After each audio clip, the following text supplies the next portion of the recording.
माँ, द्वार खोलो माँ। आती हूँ पुत्र, कुछ काम कर रही हूँ। जल्दी करो माँ, देखो हम चलाए हैं। जो भी है सब भाई आपस में बांट लो।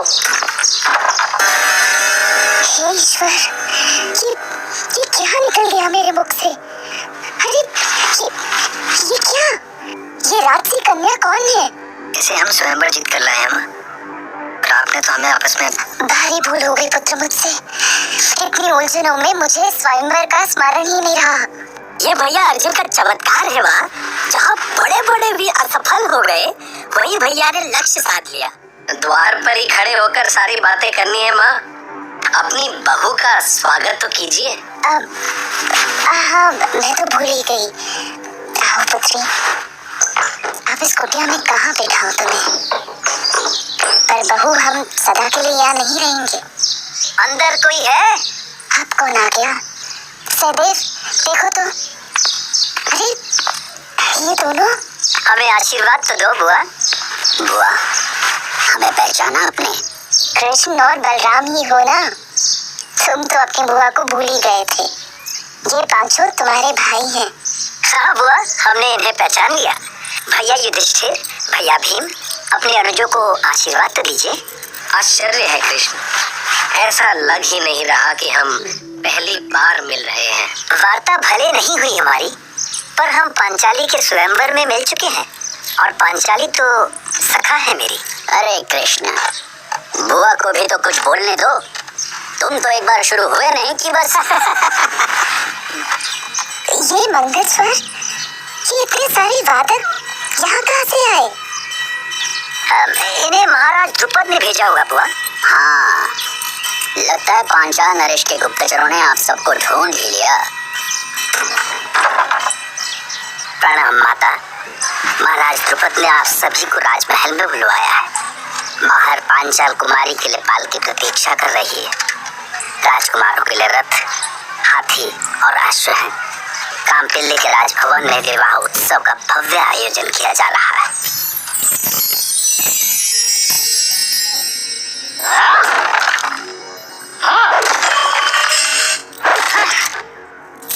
अरे अरे रुको रुको भांजे, गुस्से में इंसान करता है अपना ही नुकसान।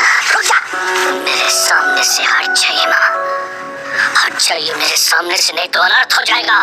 क्या करेगा, क्या करेगा? इस लंगड़े की दूसरी टांग भी तोड़ेगा? अरे बता तो सही, आखिर हुआ क्या?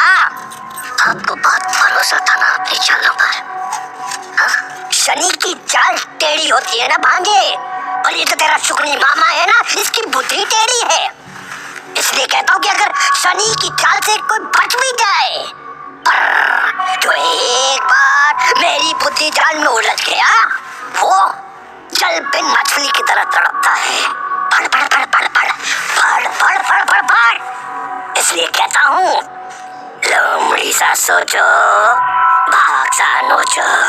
वर्णवत में भी तो आपने ये बुद्धि जाल बिछाया था, फिर कैसे बच गए वो पांडव? भाग गया भांजे, भाग गया।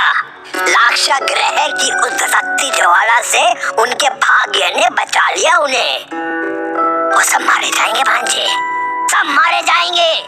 मुझे ना कोई नया जाल बिछाना पड़ेगा भांजे। आप कौन सा जाल बिछाएंगे? आप धैर्य रखो भांजे, धैर्य रखो। अभी तुमने शकुनी के खाने के दांत देखे हैं, काटने के नहीं। तो कब के लिए छिपा रखे? निकालते क्यों नहीं अपने रिश्तंत? निकालूंगा भांजे, अवश्य निकालूंगा। इसलिए तो मैं हस्तिनापुर में कुंडी मार कर बैठा हूँ ना। कुछ भी करो मामा, कुछ भी करो, मैं उन पांडवों का समूल नाश चाहता हूँ, समूल।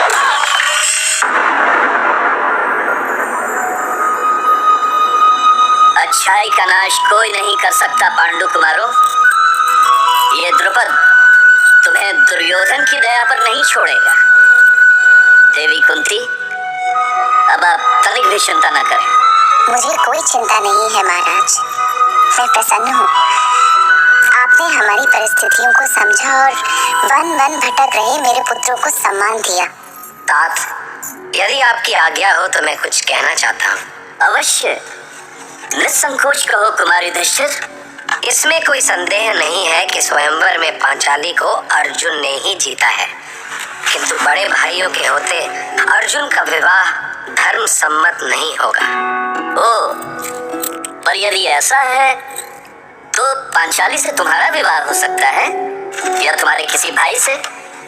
मैं तो तुम सबको एक ही मानता हूँ, किंतु कुमारी पांचाली का विवाह अर्जुन से ही होना चाहिए। शांत रहो धृष्टद्युम्न, युधिष्ठिर की उलझन को समझने का प्रयास करो। तात, हम चाहते हैं कि सनातन परंपरा के अनुसार पांचाली हम पांचों भाइयों की पटरानी बने। हम पांचों उससे विवाह करेंगे।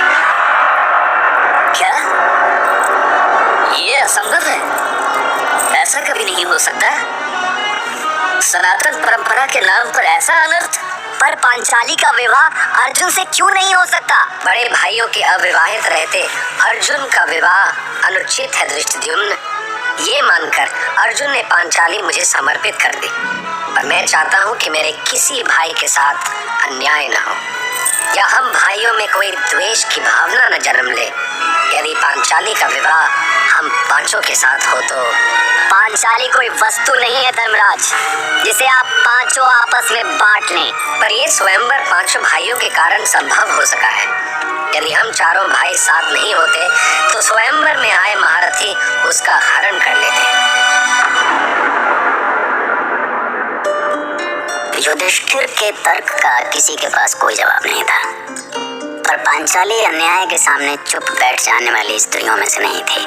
पर कृष्ण जानते थे कि कुंती के मुंह से अनजाने में निकले शब्द पांचों आपस में बांट लो भविष्य की नींव रखने वाले थे।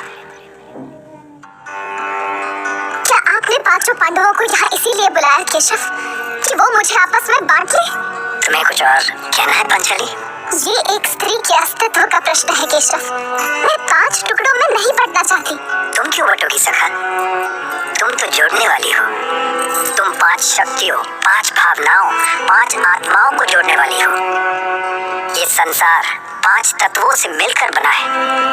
ये तत्व अलग अलग रहकर ब्रह्मांड में अकारण भटकते हैं, पर मिल जाए तो सृष्टि होती है। और इन्हें जोड़ने की शक्ति केवल तुम्हारे पास है। लगता है स्त्रियां केवल पुरुष की चौसर पर खेली जाने वाली मोहरें हैं। मैं केवल अपनी बात नहीं कर रही हूँ केशव। देवी गांधारी और कुंती के साथ भी ऐसा ही अन्याय हुआ। अपनी तुलना दूसरी स्त्रियों से मत करो पांचाली। तुम पति और पुत्र के मोह में बंधी स्त्रियों से बहुत ऊपर हो।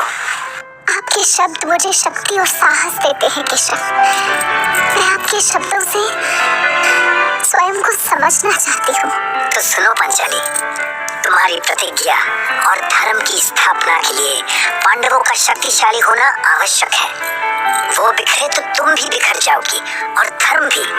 उन्हें आपस में बांध कर रखने के लिए तुम्हारी जैसी स्त्री शक्ति ही चाहिए। यदि तुम पांचों को एक रख सकी तो आचार्य द्रोण के विरुद्ध अकेले अर्जुन नहीं 5 पांडव लड़ेंगे, 5 महारथी लड़ेंगे। मुझे शक्ति दो केशव, मुझे शक्ति दो कि मैं असंभव को संभव कर सकूं, पांचों पुरुषों को एक रख सकूं, पांचों को एक समान अनुभव कर सकूं।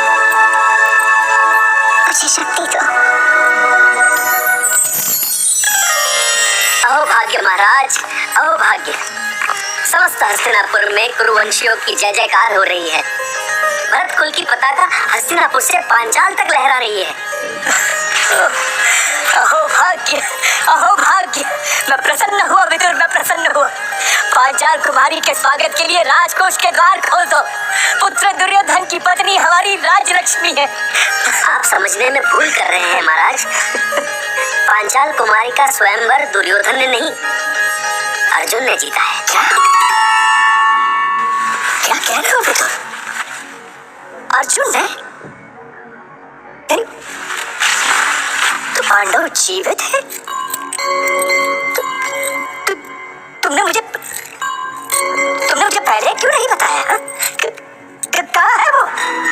पांडव पुत्र भी तो मेरे पुत्र पुत्र जैसे ही है विदुर। आपने सत्य कहा महाराज। यदि आप आदेश दें तो मैं पांडवों को सम्मान के साथ हस्तिनापुर ले आऊं, जिससे पांचाल कुमारी के मन में ये भावना न आए कि उनकी ससुराल में उनका योग्य स्वागत नहीं हुआ। हाँ विदुर, तुम काम पे लिए जाओ और उन्हें लेकर आओ। नहीं पिताश्री, मैं अब और प्रतीक्षा नहीं कर सकता। मैं तुम्हारी पीड़ा समझ सकता हूँ पुत्र, परंतु आप मेरी पीड़ा नहीं समझ रहे हैं पिताश्री, नहीं समझ रहे हैं आप। क्या आपने एक बार भी सोचा कि पांडवों के हस्तिनापुर आते ही युधिष्ठिर को फिर से युवराज बनाने की मांग उठेगी और एक बार फिर पितामह उनके अधिकारों की लड़ाई लड़ने के लिए धरती आकाश एक कर देंगे? सोचा एक बार भी आपने? तुम ही कहो, हमें क्या करना चाहिए? उनका वध होना चाहिए पिताश्री। वो जहाँ है वहीं उनका वध होना चाहिए। किसी भी मूल्य पर उनके जीवित शरीर हस्तिनापुर नहीं पहुँचने चाहिए पिताश्री।